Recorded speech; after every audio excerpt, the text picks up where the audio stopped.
মনে রাখবেন, বাংলায় ডিটেনশন ক্যাম্প হবে না, হবে না, হবে না। এতদিন যখন করিনি, যতদিন থাকবো করতে দেব না, দেব না, দেব না। কাউকে ঘর ছাড়া হতে হবে না, ভয় পাবেন না। ওরা বলছে তাড়িয়ে দেবো রোহিঙ্গা। কোথায় রোহিঙ্গা দেখাও, কোথা থেকে এলো? আর রোহিঙ্গা যদি হয় তো আসবে তো মণিপুর হয়ে, মিজোরাম হয়ে, নাগাল্যান্ড হয়ে। সেখানে এসআইআর হচ্ছে না কেন? ইলেকশন যেখানে হচ্ছে, যেখানে বিরোধী দল আছে, সেখানে এসআইআর করছে 2 মাসের মধ্যে। আসামে কেন হবে না এসআইআর? কেন আসামে হবে না? বিজেপির রাজ্য বলে আর এসআইআর এর নাম করে মা বোনেদের অধিকার কাড়বে। তারপরে নির্বাচনে দিল্লির পুলিশ নিয়ে এসে মা বোনেদের ভয় দেখাবে। কি মা বোনেরা, নাম কাটলে বাড়িতে সব জিনিসপত্র আছে তো, যেগুলো দিয়ে রান্না করেন? আছে তো? প্রাণে শক্তি আছে? নাম কাটলে ধরবেন তো? ছেড়ে দেবেন না তো? মেয়েরা সামনে লড়াই করবে আর ছেলেরা পেছনে থাকবে।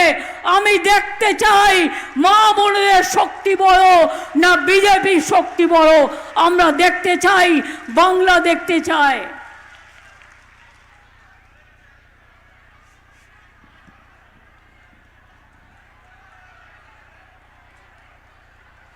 আমি পরিষ্কার করে বলছি, আমি সাম্প্রদায়িকতাকে বিশ্বাস করি না, কিন্তু আমি ধর্ম নিরপেক্ষতাকে বিশ্বাস করি। আমি সৎ ধর্মকে নিয়ে চলতে চাই। আমি সেকুলার পলিটিক্স করি। বিজেপি ইলেকশন আসলেই টাকা দিয়ে, অন্য রাজ্যের লোক পাঠিয়ে, কাউকে কাউকে টাকা দিয়ে কিনে নিয়ে ভোট ভাগাভাগির চেষ্টা করে। বর্ণে বর্ণে, ধর্মে ধর্মে, সম্প্রদায়ে সম্প্রদায়ে আমরা করি না। ধর্ম মানে কি? আপনারা চৈতন্য দেশের মানুষ। চৈতন্যদেবের পদধ্বনি হয়েছিল। চৈতন্যদেবের পদধ্বনিতে স্বর্ণখচিত হয়ে আছে নদিয়ার রাস্তাঘাট।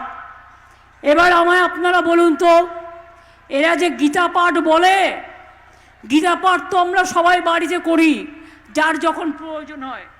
তার জন্য পাবলিক মিটিং করার কি দরকার আছে? ঠাকুর দেবতা হৃদয়ে থাকে। যে আল্লাহর কাছে দোয়া মাঙে সে মনে মনে মাঙে। আর রমজানের সময় বা নামাজের সময় সবাই একসাথে যায়।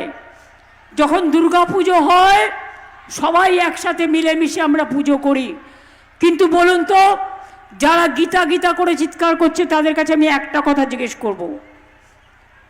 শ্রীকৃষ্ণের উপদেশে শ্রীকৃষ্ণ কি বলেছিলেন ধর্মের নামে? তিনি বলেছিলেন ধর্ম মানে হচ্ছে ধারণ করা। ধর্ম মানে ধারণ করা। কোনটা ধারণ করা? ধর্ম মানে পবিত্রতা। ধর্ম মানে মানবতা। ধর্ম মানে মনুষ্যত্ব। ধর্ম মানে শান্তি। ধর্ম মানে হিংসা নয়। ধর্ম মানে ভেদাভেদ নয়। ধর্ম নামে ভাগাভাগি করা নয়। বিজেপির বন্ধুরা যারা গীতা পাঠ করছেন, আশা করি আমার কথা শুনতে পাচ্ছেন, এর উত্তর দেবেন। রামকৃষ্ণ পরমহংসদেব কোনোদিন বলেনি যে হিন্দু মুসলমানে ভাগাভাগি করো। স্বামী বিবেকানন্দ বলেনি, রবীন্দ্রনাথ ঠাকুর বলেনি, নেতাজি বলেনি, মাতঙ্গিনী বলেনি। তাহলে আপনারা কে এ দেশের, যাদের না আছে মাথা, না আছে ছাতা? এক একজন এক এক রকম বলে যাচ্ছে। ভোট করছে লুট আর বলছে ঝুট। করছে লুট, বলছে ঝুট। একবার করলো নোটবন্দি আর এখন করছে ভোটবন্দি। তার কারণ ভেবেছে ভোট দখল করে